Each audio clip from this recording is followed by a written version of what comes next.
बिहार में एक बार फिर से मुठभेड़ हुई है। बिहार पुलिस ने एनकाउंटर किया है और आपको बताते चले कि इस वक्त की सबसे बड़ी खबर बिहार के जमुई से आ रही है, जहां मात्र 5 की संख्या में थानाध्यक्ष खनन माफियाओं को पकड़ने के लिए जाते हैं, छापा मारने के लिए जाते हैं। वहां पर 100 से ज्यादा माफिया, 100 की संख्या से ज्यादा माफियाओं की संख्या थी और पुलिस वालों को घेर कर पुलिस पर फायरिंग की जाने लगती है। और बताया जा रहा कि 100 से ज्यादा माफियाओं ने दर्जनों राउंड से ज्यादा पुलिस पर फायरिंग की और इसके बाद तो आत्मरक्षा में पुलिस को भी फायरिंग करनी पड़ती है। और बताया जा रहा कि पुलिस की तरफ से भी फायरिंग की गई, यानी कि माफियाओं के गोली का जवाब पुलिस ने गोली से दिया है। और इस घटना में कई घायल बताए जा रहे हैं, वहीं कई सारे वाहन भी जब्त किए गए हैं। और इस वक्त की जो बड़ी खबर आ रही है, इसके बारे में हम इस 3 से 5 मिनट की रिपोर्ट में आपको विस्तार से बताने जा रहे हैं।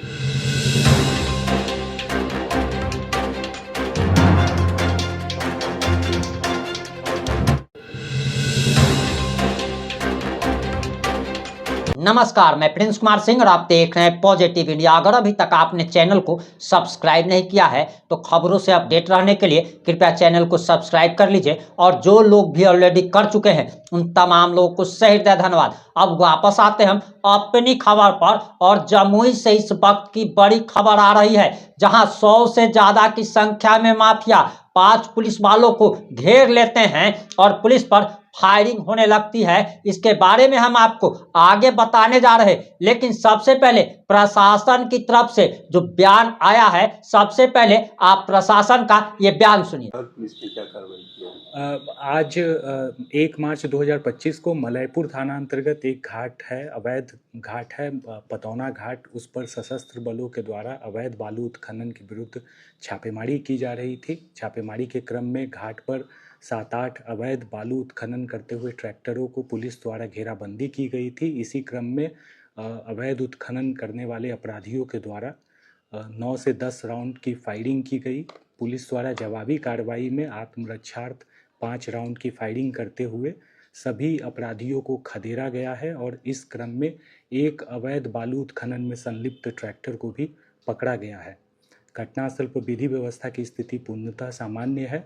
इस कार्रवाई के बाद सशस्त्र बलों, क्यूआरटी की टीम और मेरे द्वारा पतौना बालू घाट और टाउन थाना अंतर्गत पड़ने वाले दौलतपुर बालू घाट, उन दोनों घाटों पर सर्च एंड सीजर अभियान चलाते हुए सभी जो प्रकार के अवैध उत्खनन हैं उनके विरुद्ध सघन छापेमारी की गई है। और अभी हम लोग पूरे एरिया पर अतिरिक्त सुरक्षा बल तैनात किए हुए हैं। पूरी तरीके से विधि व्यवस्था की स्थिति सामान्य है। गोलीबारी में किसी के हताहत होने की कोई नहीं, खबर है? किसी के हताहत होने की किसी भी प्रकार की कोई भी जानकारी, सूचना नहीं ये है। माफियाओं की गिरफ्तारी कब हो पाएगी? देखिए, पुलिस द्वारा लगातार पुलिस पर हमला करने वाले अवैध बालू उत्खनन में संलिप्त अपराधियों के खिलाफ छापेमारी की जाती है। मैं आपको बताना चाहूँगा, विगत रात्रि भी 2 ऐसे अपराधियों की गिरफ्तारी की गई है। 27 तारीख की रात्रि को भी 2 अपराधियों की गिरफ्तारी की गई है।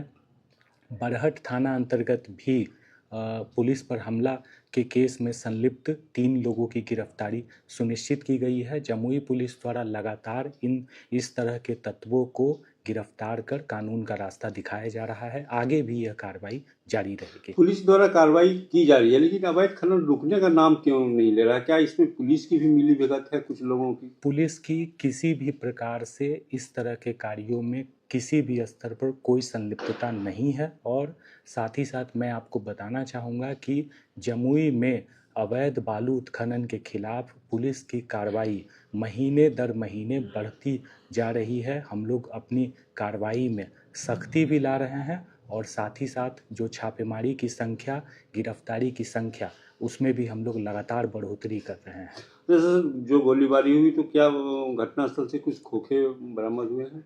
जो घटनास्थल से बरामदगी है उसकी हम लोग सूची तैयार कर मलयपुर थाना अंतर्गत इस संबंध में एक प्राथमिकी दर्ज की गई है। और पुलिस द्वारा इसमें जो भी संलिप्त अपराध कर्मी हैं उनकी शिनाख्त करते हुए हम लोग आज से ही उन सभी अभियुक्तों की गिरफ्तारी, तलाशी, छापेमारी अभियान जारी किए हुए हैं। सर कितना गोली फायरिंग हुआ था उधर से बालू माफियाओं के तरफ? मैंने अभी बता दिया, जैसा कि मैंने बताया, जो अवैध उत्खनन में संलिप्त लोग थे उनके द्वारा 9 से 10 राउंड की फायरिंग की गई थी। जवाबी कार्रवाई में पुलिस द्वारा 5 राउंड की फायरिंग की गई। आपने पुलिस प्रशासन का बयान बड़े ही ध्यान से सुन लिया होगा।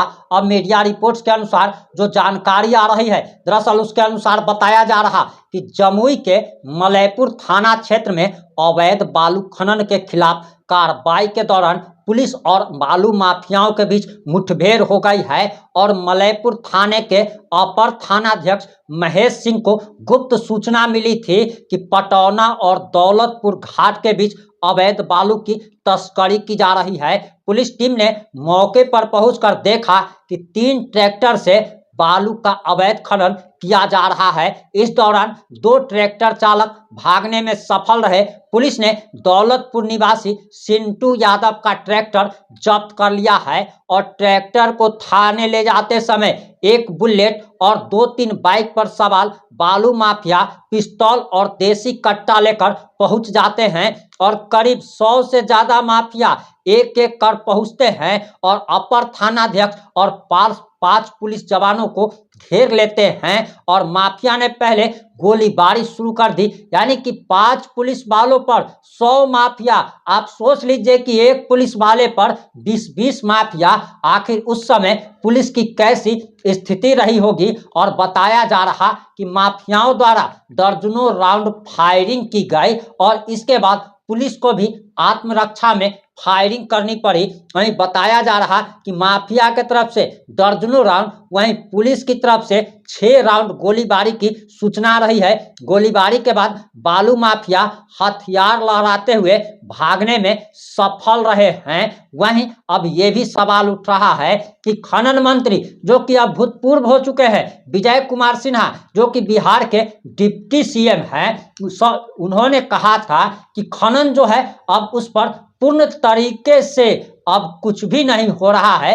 लेकिन आखिर ये कैसा चीज है। वहीं आपको बताते चले कि जब विजय कुमार सिन्हा, जो वर्तमान में बिहार के डिप्टी सीएम थे, जब इनके पास बालू खनन माफिया का भी, खनन विभाग का भी प्रभार था, उस समय इन्होंने लाखों रुपए इनाम की घोषणा कर दी थी और बिहार वालों को घर बैठे इनाम जीतने का मौका दिया था। और हमने एक रिपोर्ट भी चलाई थी जिसमें विजय कुमार सिन्हा लोगों को पैसे भेजते हुए दिखे जा रहे थे। और आपको बताते चले कि विजय कुमार सिन्हा ने बिहारियों को घर बैठे पैसे कमाने का जो मौका दिया था, उसके लिए आखिर करना क्या था। और अभी भी ये स्कीम बची हुई है और अगर आप भी घर बैठे हजारों लाखों रुपए कमाना चाहते हैं तो कहीं पर भी अगर अवैध खनन हो रहा है, अगर बालू की ओवरलोडिंग हो रही है, तब आपको वहां का वीडियो बनाकर विजय सिन्हा जी के व्हाट्सएप नंबर पर और बालू एवं खनन विभाग के व्हाट्सएप नंबर पर आपको भेजना है। और अगर आप भेजते हैं तब आपको इनाम दिया जाता है। लेकिन सबसे बड़ी बात तो यह है कि एक समाचार जो भागलपुर से आ रहा था, जिसमें बताया गया कि नशेड़ियों को भाजपा नेता ने समझाया कि तुम नशा मत करो, क्योंकि तुम नशा करके बच्चे एवं बच्चियों के साथ छेड़छाड़ करते हो तो अपराधी उनके घर पर फायरिंग करते हैं। अब ये सबसे बड़ा सवाल है कि अगर अवैध खनन की सूचना अगर आप पुलिस प्रशासन को देते हैं, अगर आप वीडियो बनाकर भेजते हैं और खनन माफिया अगर उस व्यक्ति की जान माल का अगर नुकसान करते हैं तो उसकी जिम्मेवारी कौन लेगा। क्योंकि शराब माफिया और बालू माफिया पुलिस प्रशासन और सरकार की सह पर ही काम कर रहे हैं। इन सारी घटनाओं पर आपकी क्या प्रतिक्रिया है? अपनी प्रतिक्रिया जरूर दीजिएगा। जुड़े रहे हमारे साथ। जय हिंद, जय भारत।